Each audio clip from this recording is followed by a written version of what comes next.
police abuse and violence has been increased in recent years, and we need to stop and address this problem as fast as possible. My name is Ridwan Hafiz Maulana, and I'm stand as the first speaker of the opposition team, and we as the opposition team will deliver our argument about this motion today, that the government prefers the strategy of pushing for institutional reform to address police abuse and misconduct rather than defunding the police. We as the opposition team strongly disagree about this motion, and we believe that we need to defunding the police than reform the institutional to address and stop this police abuse.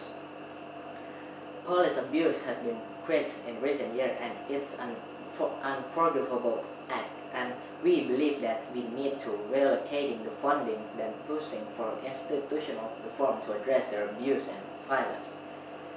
Defunding the police means relocating or redirecting funding away from the police department to other government agencies and programs such as social service, youth service, housing, education, healthcare, etc.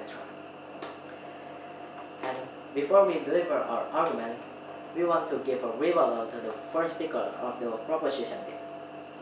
You said that if we reform the institutional of the police, it can create the diverse in the police department because the majority of the police is white people, but we believe the different.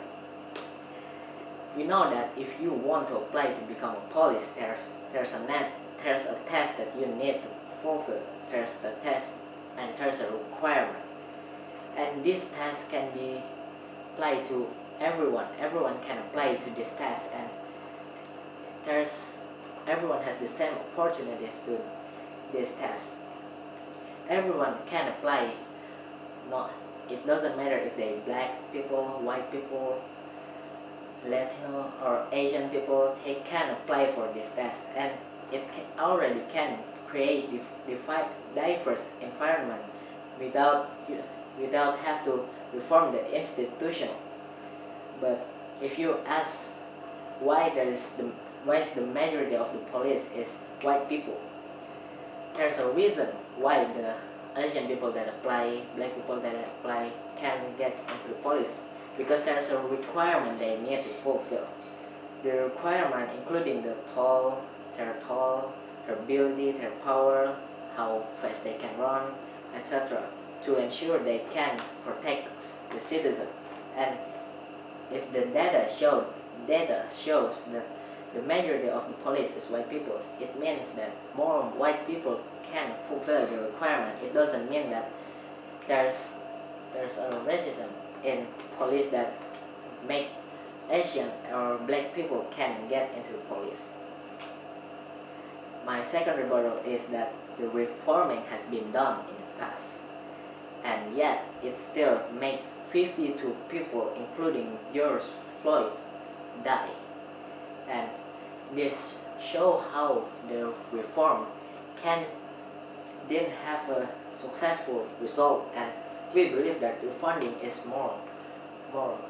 have more guarantee of successful. Like in LA, refunding success bring the police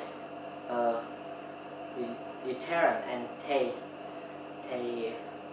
improve themselves, and the money that come from the defunding the police get into the organization that need it, like homeless and etc. And this really helpful not only for deterring the police, punish the police, but also it will help organization that needed the money.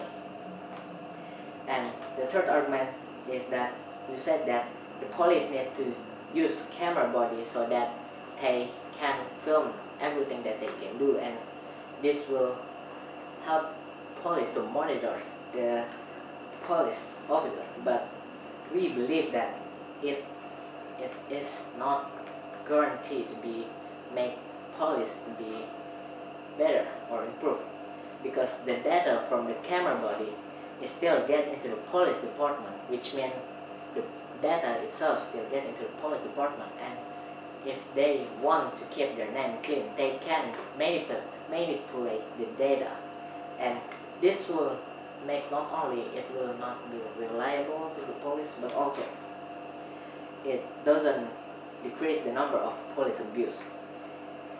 And now we get into my argument split. First, I will explain to you about how this defunding the police can push them to work harder and improve themselves. And second is the funding from the defunding the police can be used to the agencies and the program that needed. Now we will get into my first argument about how it will push them to work harder. Now, if we reallocate the funding and money from the police, they will be feel punished and they will get less salary. It means they will have less money, and it will push them to improve themselves. By refunding and cut their fund, they will be pushed to fix themselves and improve themselves. So it will help them to improve themselves and will make them to be a better person. And now we get into my second argument about why the funding can be used for agencies and programs that need it. We know that if we want to reform the institutional, it will need a lot of time and it can take a lot of money. And we can take a better choice with defunding the police. Not only that, it will make them feel punished and push them to work harder, but also the money from the defunding can be used for good program. Like in this corona pandemic situation, we can refund the money from the defunding the police to health service to help them to give better health service and improve the healthcare place. And this will be very helpful in this pandemic situation. And this has been proved success in LA, which make many people trust the police again, and it also make the police feel deterred. And that's why we as the opposition team strongly agree about this motion that we need to defunding the police and not reform the institutional police. That's all I can say. Thank you very much for the time. So proud to propose.